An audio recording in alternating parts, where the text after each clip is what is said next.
జిల్లాలో ఉద్రిక్త పరిస్థితులు నెలకొన్నాయి. గట్టయ్య సెంటర్లో జగన్ అభిమానులు రెచ్చిపోయారు. జగన్ బర్త్డే సందర్భంగా ఖమ్మం జిల్లాలో ఈ ఉద్రిక్త పరిస్థితులు కారణమైంది.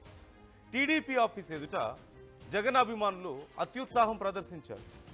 రావాలి జగన్, కావాలి జగన్ అంటూ నినాదాలు చేశారు. టీడీపీ ఆఫీసులోకి చొచ్చుకెళ్లేందుకు ప్రయత్నించారు అభిమానులు. వైసీపీ అభిమానులను టీడీపీ నేతలు అడ్డుకున్నారు. ఈ నేపథ్యంలో వారి మధ్య వాగ్వాదం చోటు చేసుకుంది.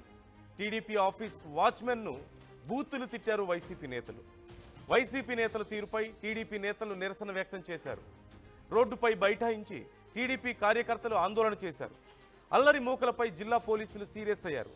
అనుమతి లేకుండా ర్యాలీ చేపట్టిన జగన్ అభిమానులపై కేసు నమోదైనట్లుగా తెలుస్తోంది. జగన్ బర్త్డే సందర్భంగా నిన్న చోటు చేసుకున్నటువంటి ఘటనలు మనం చూస్తున్నాం. ఏపీలో అంటే అధికార ప్రతిపక్షాల్లో ఉన్నారు. ఓ పక్క టీడీపీ, జనసేన, బీజేపీ కూటమిగా ఉంటే మరోవైపు వైసీపీ సింగిల్గా ఉంది.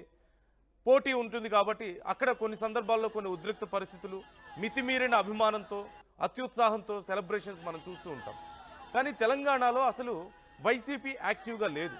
కానీ జగన్కి మాత్రం అభిమానులు అలాగే ఉన్నారు.